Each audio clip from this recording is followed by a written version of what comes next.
This is Kanzenshuu, the podcast, episode 475 for the week of August 4th, 2019.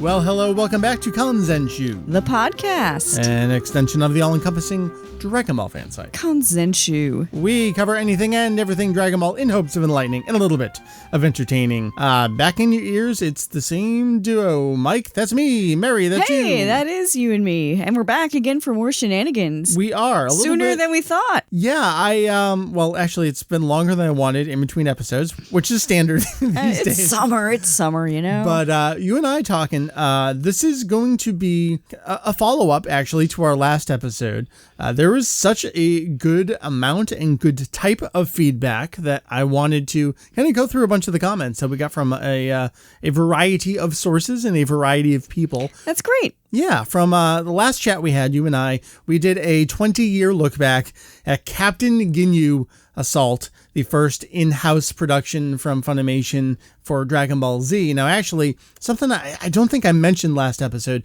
but the first actual in-house production they did in 1998, after the split from Saban and Pioneer was doing the home video distribution, it was airing in syndication on TV, and then all of a sudden, Ocean Studios cast was gone. Echo. The first thing they did in-house in 1998 was the dub of Dragon Ball Movie 2, Sleeping Princess and Devil's Castle. I thought it was Curse of the Blood Rubies, but it was the other movie? No, Curse of the Blood Rubies is movie 1, which they did with Ocean Studios edited.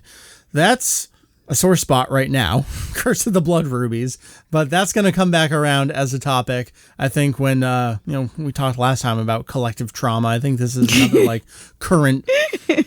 I don't think I want to know. Oh, this is the lost tape. Oh, that one? Yeah, that's what I'm saying. Curse of the Blood Rubies is off the table right now for discussion. I'm so sorry. We'll come back around Thank you, to that. FedEx. Yeah, good job on that I am one. Giving a giant middle finger right now. Well, if people like this topic, here's what's kind of fascinating and sad about this time frame is that I'm sure there's going to be plenty of opportunities to increasingly do subjects around 20-year retrospectives.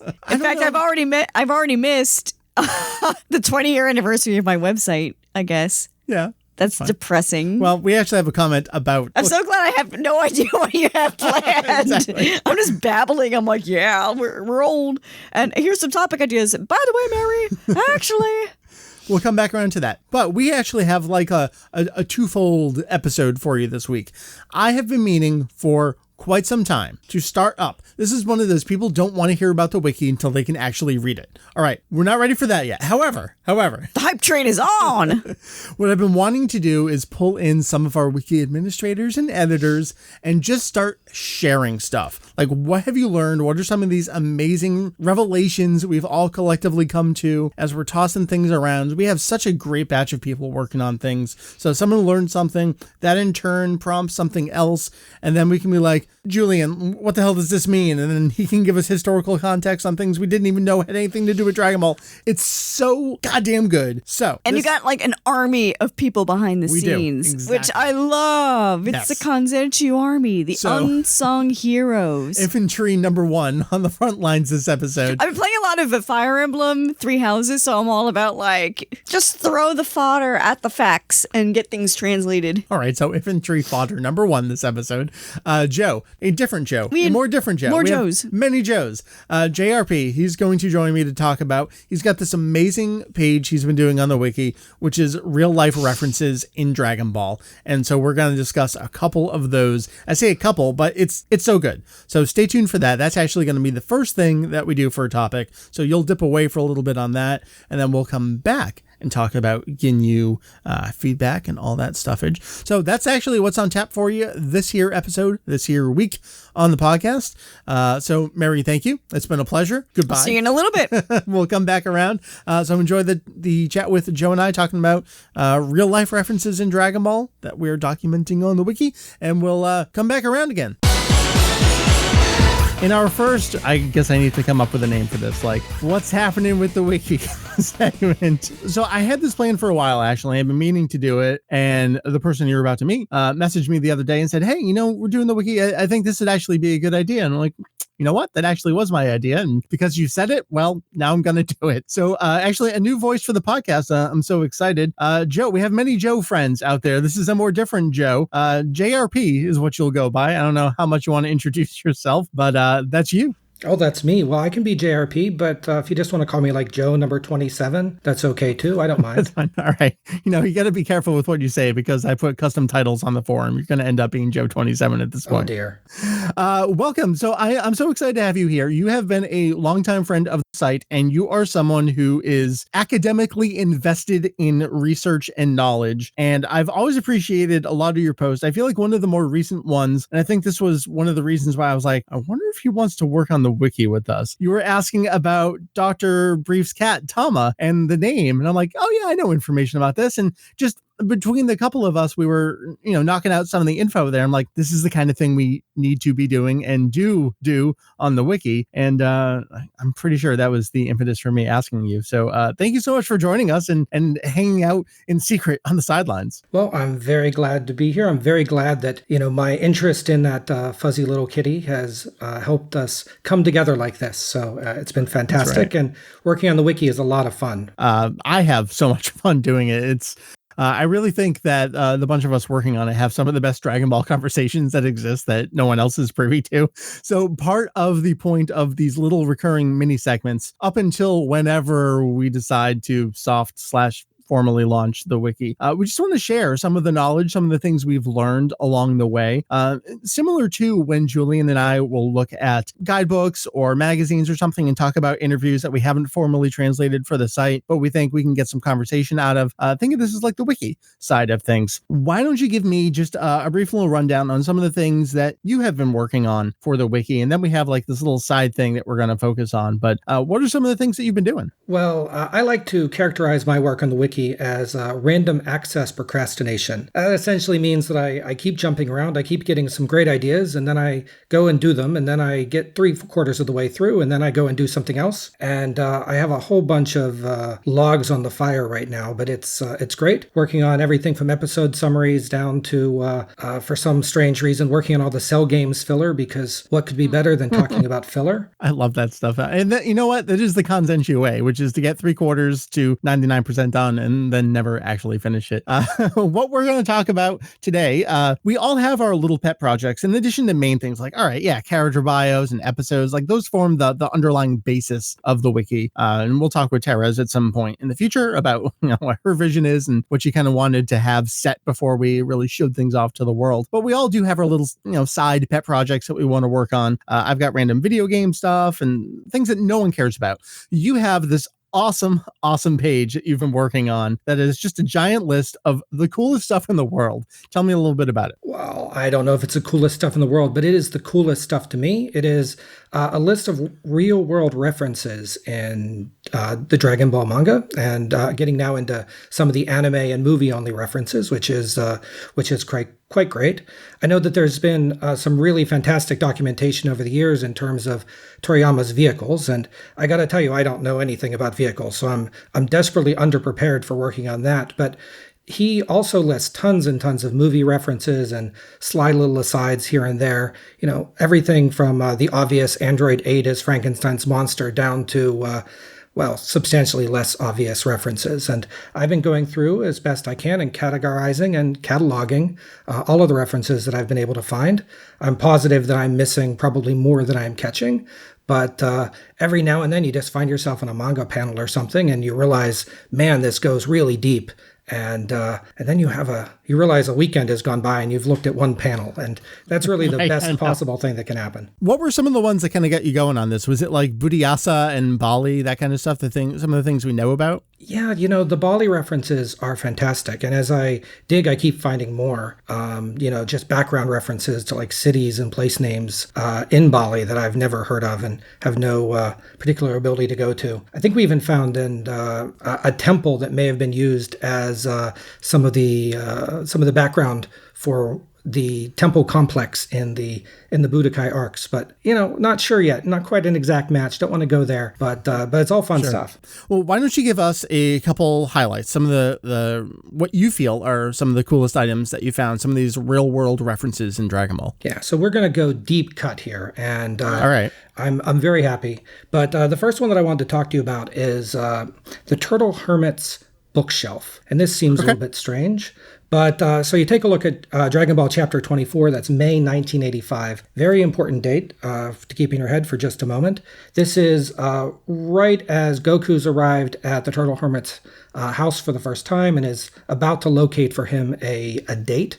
And one of the panels there happens to be him turning on some music, getting in the mood, about to seduce whatever poor young lady Goku has been fortunate enough to find. Of course, we know how that works out. But in that panel, there's actually 9 different books, all with titles in Japanese, including, by the way, in the Viz translation of the manga. They didn't bother translating any of the book titles or VHS titles or whatever those were. But we did, and we took a look at them, and I think it's kind of interesting. It is simultaneously a glimpse into the Turtle Hermit psyche, but I think also a glimpse into Toriyama's psyche, because we know... Yeah, for sure. Yeah, we know that, if you take a look later when they show Bulma's lab, right, he's kind of looking around at things that are around him and putting Airfix models and stuff in her lab. We'll talk about this some other day. But here we have the Turtle Hermit's bookshelf, and if it does say something about Toriyama's psyche, I'm a little worried. But the items on the bookshelf, first off, kind of interesting, a copy of the Goonies, not too important, right? But of course, the Goonies came out in June of 85. This issue came out in May of 85, presumably was written earlier than that. So I have no idea why he was particularly strung up on a movie that he had only seen a trailer for, but that seems kind of awesome, right? Moving on, it also has a tape from ZZ Top. Okay, not so interesting. A tape labeled Tanya Roberts. Now, she is a former Charlie's Angel. At the time, she had most recently been in The Beastmaster, but maybe more important for the Turtle Hermit, she was also the Playboy cover for November of 1982. All right. 3 more tapes labeled just Playmates. I will leave you to your imagination what you think those might be. And one final one, and this one actually took more research, I think, than all the rest put together. And there is a tape labeled Aerobic Golf. What the hell is aerobic golf, right? And it turns out that in 1984, there's a Japanese-only VHS release by this golfer by the name of Jan Stevenson, only released in Japan. And basically, it is exactly that. It is her doing semi-golf-related aerobics in a semi-suggestible way. Her deal, by the way, was that she believed that the LPGA could be better marketed through sexualization.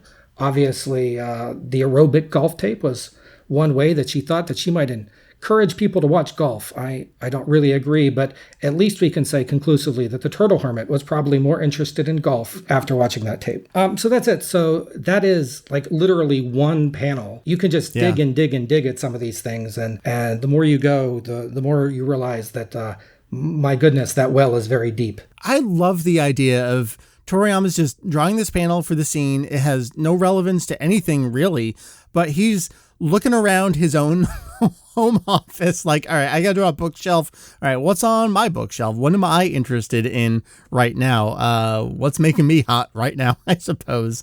That's crazy. I love it. And if that answer is aerobic golf, I think I've learned something about Toriyama that I might not have needed to know. Oh, no, I feel like that fits in pretty well. All right, that's a great example. What chapter was that if people want to go back and check it out themselves? That's Dragon Ball Chapter 24. 24, so that's pretty early on. Very nice. All right, what's maybe one more real good, crazy, cool thing that you've learned, real world reference in Dragon Ball? Okay, so the second idea, and there's so many of these, by the way. I think I've lost count as to how many we've cataloged, and I think we could talk about any of them. But what I found very cool, because I have kind of an academic nature, maybe some of the listeners do as well. And there are things I know and things I don't know. But in Dragon Ball episode 92, now setting the scene, this is the 22nd World Martial Arts Tournament. This is an episode where Goku is he's about to go up against Panput. Okay. Panput's manager, who later, much later, will be called Vodka, but he's not named in that episode. His manager basically kidnaps Goku and drives away. But as part of kind of the background of this episode, we got characters talking about Panput's his film career. And so they have these cutaways to some absolutely beautiful film posters. And there's one that's a little bit Star Wars-ish. There's one that's kind of very action movie-ish. And then there's one which caught my eye.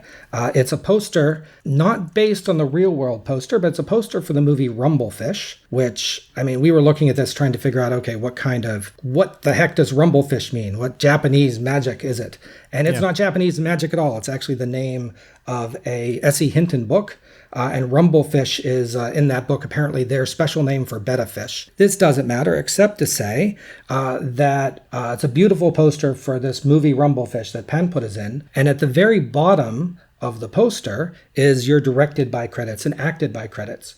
And we were looking at these names, and I'm like, oh my goodness, do I need to create a wiki entry for everybody that's named on this list? Because they're all, right. Because that's what we do. We're detail-oriented fools. And but we're looking at it, and we come to the realization that they're not just names. Those names are actually English spelled-out versions of words in order from this famous, extremely famous if you speak Japanese, not famous if you're me, poem called Iroha, which is perhaps about 1,000 years old Japanese poem, primarily known for that being the basis of the Japanese alphabetical system. So when they do a list A, B, C, and they want to do that list in Japanese, they're following the syllables of this 1,000-year-old poem. And the poem is amazing, probably much more amazing if you speak Japanese. It happens to be a full pangram, which means it uses every Japanese character that existed, every phonetic character that existed 1,000 years ago, but with no repeats. It's probably fantastic if I spoke Japanese, but for me, it was just amazing. Here's this poster that you're panning over for half a second, and 3 hours later, you've learned all about a Japanese poem that you've never heard of. Yeah, that's such a cool thing. And I think this is like the quintessential example of some of the stuff we're working on, where it's, hey, I'm just working on this episode or manga chapter summary, and here's this thing. It's got some words. I think we could probably figure out what this is, right? And then, we end up basically taking a college level course to learn about some of this stuff. It's crazy. The thing I love about working on the wiki is that it is a real mix between, you're just writing summaries and you're just doing character bios and you're just putting together info boxes, and that's all really important work. And then, wham, here you are working on something amazing that you had no idea was in that episode or in that chapter. And before you know it, you've read all of Dub and Peter. Well, yeah. What'd you think of it? I loved it. I'm trying to decide if it takes place in Dragon World. I don't think so. I know. There have been many conversations about which ones can or cannot or may not work in the world, and I think we'll start small and expand outward from there with some of those, and at least reference them, and we'll probably have pages for all of them. Eventually we'll have pages for all of Dr. Slump, won't we? That's kind of what we're... Oh God. What have I said? Let's start simple. Let's get Dragon Ball done. Or let's at least get it 75% done and then get distracted and work on something else. Oh, that sounds good to me. That is exactly how I work. Man, that was all such cool stuff. I love it. And your second example actually reminded me of some of the stuff that I found from Dragon Ball episode 79 with some of the family names. Similar thing. Maybe we'll need to figure out the rest of them, because I didn't figure them all out by the time I finished the family name guide. I got kind of an idea. I think we'll wrap back around to random names and references to real life things. This is great. Joe, thank you so much. I love all the work that you're doing. I'm in the best position because I get to spy on everything that everyone is working on, and I don't necessarily have to work on it myself, but if I want to, I can throw out some ideas and some guidance. It's a great thing. I am so appreciative, and I hope everyone else is preemptively appreciative, and then definitely will be after they get a chance to check out all this stuff, which of course we're not giving a time frame on, but that's why we're talking about it here on the podcast. We can at least start drip feeding people a little bit. All right, Joe, thank you much. Well, I don't know, you have so many things on on your one page alone. This could be its own recurring monthly segment, independent of all the other wiki things. So I have a feeling you're going to be back soon. Well, I definitely hope so. I enjoyed chatting with you today. I enjoy writing with you and with the rest of the wikiers, and I'm just having a ball. So thanks for giving me an opportunity to procrastinate. Meri, did you know that we're working on a wiki? I may have heard something on and off for the course of the last 10 years. You know, one of the original plans was when we launched Kanzenshuu to actually have the wiki like up and running and available. I don't think you would have expected, or maybe you did, just the layers of the onion you'd be peeling back. You just like the expression on your face is just pained. I'm making a pained expression. Not that I have any involvement in the wiki. I am intrigued and impressed and frustrated that this thing is not online yet. You are the audience right now. I am. All right. So let's pull it back. I'm the audience's spirit animal, y'all. There we go. Let's talk some of the feedback we got from last time here on the show when we did a 20-year look back at Captain Ginyu Assault, the home video release. We have feedback from a variety of sources. From I didn't know this. The forum thread on Twitter, on I was YouTube not good even. about checking in on this stuff. I thought I was, like the day you posted it. I was like, oh, I'm going to check in on feedback. And I didn't see anything, so I gave up.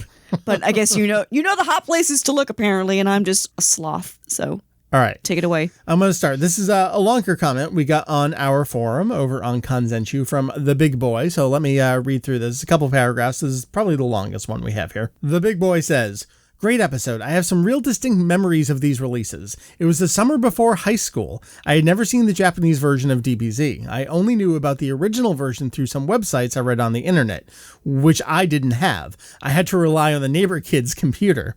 I remember seeing the gallery of blood and guts and fansub swearing on Greg Werner's old site and became furious that I was missing out. I downloaded WAV files and extremely low quality video clips just trying to get a taste of the original uncensored show. What a good kid. When it was announced that Funimation was bringing back DBZ and uncensored, I foolishly assumed that they would take this opportunity to correct the dub. There would be no visual censorship. The music would be the original version, the voices I didn't like would be recast, and the dialogue would be more adult. Said neighbor kid was a big anime nut and told me that he was going to get the tapes at Suncoast when his mom took him to the mall. Oh, man. I remember sitting around all afternoon playing some awful N64 game I had rented, looking out the window every 5 minutes to see if my friend had returned. This kid is me. Oh right my after gosh. dinner, I got the call from him. I ran over and he put in the Ginyu Assault tape. I thought it was strange they reused Rock the Dragon, but I didn't think much of it. I remember one of the first images seen in the episode is Vegeta's face caked in blood. We let out a cheer. This is a great story. Then the characters started talking. Dun, dun, dun. When we heard Kudadin's voice, we all let out an audible groan. The voices were bad imitations, the dialogue was silly and childish, despite being uncut, and the replacement music sounded like a Casio keyboard. Mike's comments about the music sounding hollow are dead on. I sort of like the weird new agey Ginyu Force theme, but it's not really representative of Dragon Ball. It just sounds so cheap to me. Everything about the production feels super cheap. It speaks to how appealing Dragon Ball is that the show was such a success in the US, despite the treatment it was given. That is really astute. I never thought about it that way. Well, I mean, that was the big thing that we were all saying at the time. Like, this is awful. How is this doing so well? Well, Dragon Ball is just shining through somehow. I love these stories. This is someone who's not quite our age, but not like significantly younger than some of the folks that are like, I was 5 when it was airing, somewhere between 3 and 6, depending, I guess. Range. So I think that's just like a good age to kind of hone in on too, because that's kind of like one of the big audiences they were going for at this point was that kind of age boy of the series. They have the benefit of being old enough but young enough to still be interested, but also be dangerous to be learning. Yeah. What's that phrase? No, they know enough to be dangerous. Yeah. So they're young enough to be malleable, but old enough to be like, I'm going to go online and look up some stuff. Already learned some things. Yeah. I love that because that's just a great comment of looking forward to it, like independent of if whatever's going to happen, I'm looking forward to it, but still, oh God, what happened? All right. We have another forum comment here. This one's from Blazing Fiddlesticks. I was not into Dragon Ball enough to be curious about the home video market at the time, just savvy enough to know that I was watching a punched up English dub and obviously the cast switch, but I was almost waiting for Mike to say, we have this thing, we're capable of giving it to you, but we won't. And of course, that is what I said. The more they change, the more they stay the same. I love the contemporary reactions regardless, because it made far too much sense. If the licensee is that far removed from the source material and yet becomes successful, seemingly at least as much by what of the series was left as their audience geared creative choices, not quite sure I follow that, why would they change? Now, of course, we know why, but it took a while after the fact for that picture to form. Basically, the more things change, the more they stay the same. Funimation doesn't have to. They don't have to go the extra mile. Right. Because people will buy it anyway. And they kind of painted themselves into a corner where the nostalgic market is, I want my punched up script, I want my cartoony voices, like exaggerated accents on my characters. And so you have those people who demand that of their dubbed Dragon Ball versus all these other audiences. We call them purists. No, not even, because you do have people who grew up with it and go, wait, all right, I'm old enough now. This is what I want out of the series. Like, you have people who want a decent dub. There's all these different brackets of fandom. Like, you'll have the people who are the hardest of hardcore English dub fans, but hate the widescreen treatment. And that almost doesn't reconcile in my head, because I feel like if you're a purist, you're like a 100% purist through and through. It's a spectrum, I think. It's a prism of the different people that came in to the show at different times. And you can almost cherry pick the things that you do and you don't want out of the series, right, which makes it very complicated to release, I think. I almost feel like you can do it. Here's a Japanese version, untouched. You got that market cornered. But then it's everything else that I think is a little trickier. Sure, which is why I say that they've painted themselves into the corner. At the same time, they'll go the extra mile and then start walking things back, and that's the truly frustrating thing. All right, let's move on. One more forum comment here. This one's, I don't know if it's KBABZ or KBABs. I don't know how you pronounce your name. Great episode, blah, blah. Didn't enter Dragon Ball until the 2001 dub. I'm a defender of Nadalni's Goku, but that kid Gohan was hot Namekian trash. Didn't enter the community until I joined the forum. Okay, so it was very interesting to get a capsule into what Dragon Ball fandom was like back then and how it compared to Funimation's Ministry of Truth version that they so joyfully put on their DVDs. That is a hilarious phrasing. I love that, because what I was talking about was, look, the version that you see in the Orange Bricks on the season Blu-rays, that is not what aired on TV in 1999. And for all of us at the time, like, that was the basis of hatred, our anger moving forward for years. Like you don't actually understand quite how bad, like really, really bad it was, because they've sort of like scraped clean history a little bit here and there. Here's a Twitter comment from X0319. Enjoyed the episode, agree to disagree about Falconer score, agree to agree about acting and script.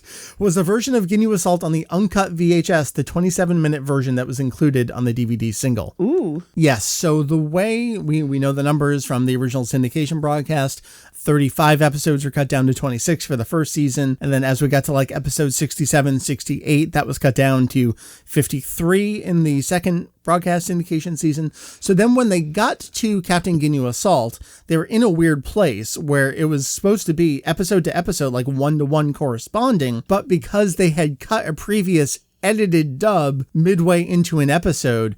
Yeah, so the first episode, I think we might have mentioned how the first episode we watched was like a full 30 or whatever minute long episode. And yeah, that's how it was on the video on VHS and DVD. For the dub version of that episode, it was a longer episode because they had to use the material from the episode that they didn't quite finish in dub episode 53 and then get through all of, I always blank on whether it was episode 67 or 68 at that point in time. So yeah, it was a longer episode. I'm like, we're going to watch 3 episodes. Okay, 22 minutes each. Great.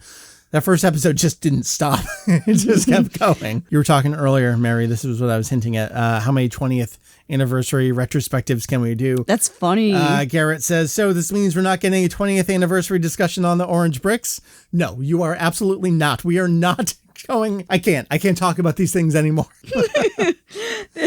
There's a fine line. So that has been crossed. 2007, so 2017, 2027. I mean, we'll still be here. I'll still be talking. No, I can't do a 20th retrospective on those things. You say that now. I probably will. I mean, there's one of those things that 8 years is a long time. I really think that was a key product that destroyed the future viability of Dragon Ball on the home video market. And it kind of ruined a bunch of international releases as well. So as awful as those things were, they were significant in the ruination of Dragon Ball. All right, I need to move on. Getting too depressed here.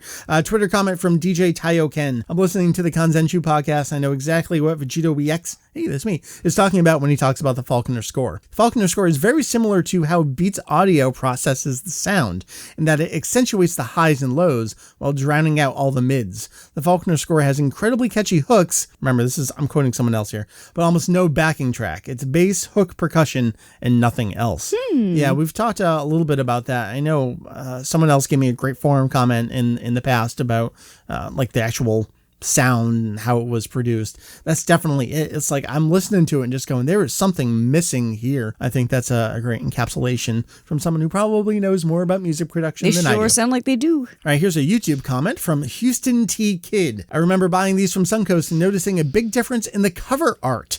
Prior to that, the cover art had been pretty damn good. This was the first time the VHS cover art was simply a screenshot, if I remember correctly.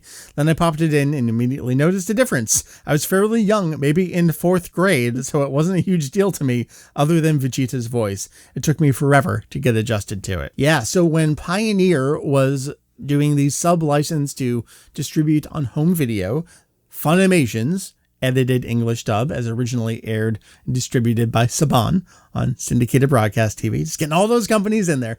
Yeah, those old VHS releases had amazing cover art because it was real, like, production key artwork that Toei and Shueisha and everyone would provide to Funimation and Pioneer at the time. So there were great composite shots. I think one of my favorites is actually the cover of movie 3, where you get like just Earth, or maybe it's Earth with the tree and Tullis's head up in the corner and Goku's head. Which is interesting because that's not the poster art. So I'm like, no, exactly. Where did this come from? Well, they have lots of other key artwork for those that they used for like flyers and pencil boards and all that kind of stuff in Japan. But yeah, the shift to Funimation's in-house release, that was we're going to vectorize a screenshot, and that is going to be the cover art for all VHS releases and moving DVDs forward. Going forward, too. Yeah, and the corresponding DVDs as well. I'm actually having a hard time remembering the original VHS artwork other than Arrival. I'm looking around to see if I have any down here, but no, that's my movie 1 collection over there. There's one I pictured. It's like Vegeta kind of like sitting on his knee with something in the background. Oh, that's one of my favorite artworks ever. I think the last one is the Super Saiyan ! And it's different faces of Goku, one actually with the full golden hair. I mean, they spoiled it in Rock the Dragon, so they spoiled everything on. They were really cool. And then suddenly the shift. I know a lot of people were more into the spine artwork on the VHS releases than the cover artworks. It made like the nice big collages by the time you were done, but wanted to address that too. And then we have here a comment on YouTube from Hokolate. I'm hoping I'm saying that right. I was listening to this in the shower and holy shit, at 16:11, because the sound of the water was drowning out the background music, I legitimately thought that Mike himself was doing a Chris Sabat, Brian Drummond impression. So I edited it out in favor of including the actual sound clip. However, I'm going to go back, and I don't know if I still have the master audio files from last podcast episode. Your impression? Yeah. All right. Let's figure. All right. I remember what the line was. All right. Let me get into character. All right. Get in the character. Do it. All right. So, all right. Envision. 1999. You're in Texas. I'm in Texas. It's your first big gig. Never done you're anything hungry. like this before. Kakarot, unbelievable. That's pretty okay. That's not bad for an impression of a thing. Of a voice that's not based on anything. Yeah. Yep. That's what it was back then, folks. Is what I'm talking about. But then when you think about how far they've come, it's pretty impressive. Sure. There are a lot of other comments. So those are the ones I wanted to pull out. Thank you so much, everyone. It seems like lots of folks had a nice trip down memory lane. We enjoyed it as well. So thank you, Meri. I will not force any more 1999 dubs upon you for there was other dubs I was listening to in 1999, to be honest, but they would be for shows that we're not talking about on this here podcast. Yeah. All right. Well, thank you much for joining us. Of course. Anytime. Thank you for having me. All right. So that's Meri over there. My name is Mike. So you can find all the cool stuff. www.kanzenshuu.com. That is kanzenshuu.com. You'll find the site and the forum, and this is the podcast that you're listening to, and all the assorted other things that we have going on, social media links, all that jazz. I got a lot of cool stuff coming in the mail right now. I have a curse of my life is just constant shipment errors and problems. Picked up something the other day. I was like, oh yeah, I was expecting this. Oh, they actually gave me the wrong package. Now I don't have the right slip to go get the right package.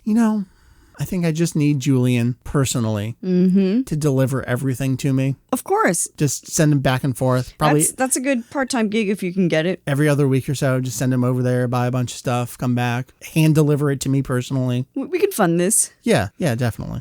So thanks, Julian. That'll be what you do from here on out. That was it. That's it. That's everything. That is the show right now. We will see you next time. We're going to keep doing some of these like Wiki project check-ins and things everyone's learning. We get a backlog of things we want to tell everyone, so look forward to those and more great topics coming your way. I gave you the website, gave you that's everything you need to know. Meri, take us out. All right, that was Kanzenshuu, the podcast. Thank you for listening, and we will see y'all next time. Bye.